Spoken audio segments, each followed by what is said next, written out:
Soldiers और सैनिकों को तभी याद किया जाता है जब 26 जनवरी 15 अगस्त होता है या फिर तब जब किसी शहीद की शहीद होने की खबर आ जाती है। तब हम अपने व्हाट्सएप के डीपी या फिर स्टेटस पर उनके नाम डालकर देश के प्रति देशभक्ति व देश प्रेम की भावना व्यक्त करते हैं। क्या यही देशभक्ति है? क्या यही देश प्रेम है? क्या इसी को देश प्रेम कहते हैं? एक देश प्रेमी, एक देशभक्ति वह होती है जब हम देश के लिए कुछ भी करने के लिए तत्पर हो और किसी की भी मदद करने पर ये ना सोचे कि सामने वाला कौन से धर्म का है, उसे ही हम सच्ची देशभक्ति कहते हैं। क्योंकि यदि मदद करते वक्त अगर हम ये देखते हैं कि सामने वाले व्यक्ति की जाति धर्म क्या है, तो वो एक तरह से देशभक्ति या देश प्रेम नहीं है। आज हमारे देश में हर जगह मस्जिद मंदिर को लेकर विवाद चल रहा है, तो क्या ये हमारी देशभक्ति है? क्या इसे हम देश प्रेम कहते हैं? मैं कहूंगी ऐसा बिल्कुल नहीं है, क्योंकि जब वह लड़े थे तब उनका सिर्फ और सिर्फ एक मकसद था, हमारे देश को आजाद करने का और अंग्रेजों को हमारे देश से बाहर निकालने का। लेकिन आज हम एक दूसरे के खिलाफ ही लड़ रहे हैं, तो क्या आप इसे देशभक्ति कहेंगे?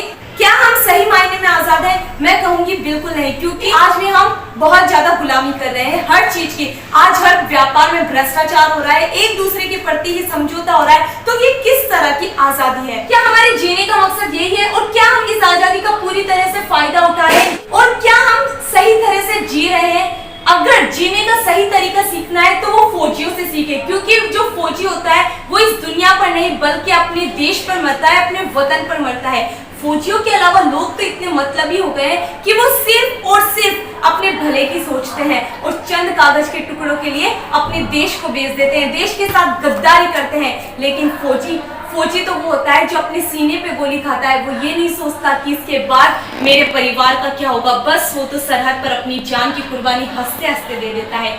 लेकिन दोस्तों अफसोस, सद अफसोस, आज उन शहीदों की कहानी, कुर्बानी सिर्फ और सिर्फ किताबों में छुप कर रह गई है।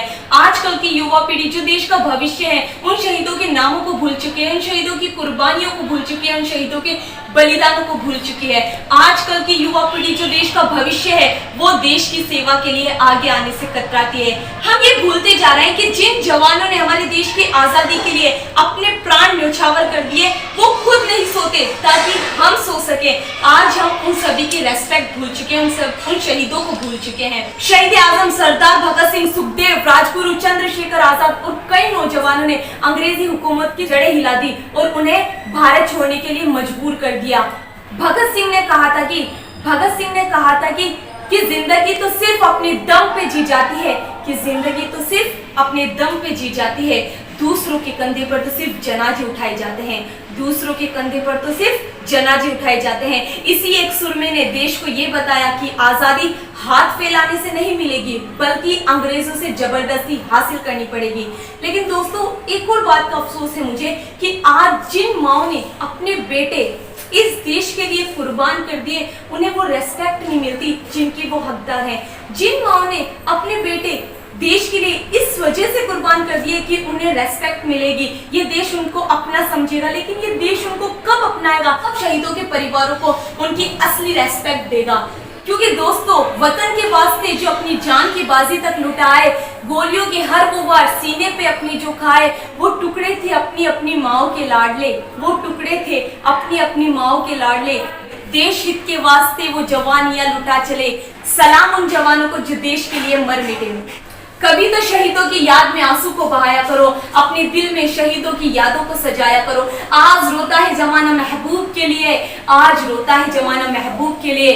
कुछ दर्द शहीदों का भी लोगों को सुनाया करो, कुछ दर्द शहीदों का भी लोगों को सुनाया करो। आजादी की कभी शाम नहीं खोने देंगे, शहीदों की कुर्बानी बदनाम नहीं होने देंगे। बची जो एक बूंद लहू की, तब तक भारत माता का आंचल नीलाम नहीं होने देंगे, तब तक भारत माता का आंचल नीलाम नहीं होने देंगे। आजादी को फिर से आजाद करो, गुलामी को फिर से एक बार देश से बाहर करो। मंदिर मस्जिद का व्यापार अब तो बंद करो, मंदिर मस्जिद का व्यापार अब तो बंद करो। चलो एक बार फिर से अपने देश को आजाद करो, चलो फिर से एक बार अपने देश को आजाद करो।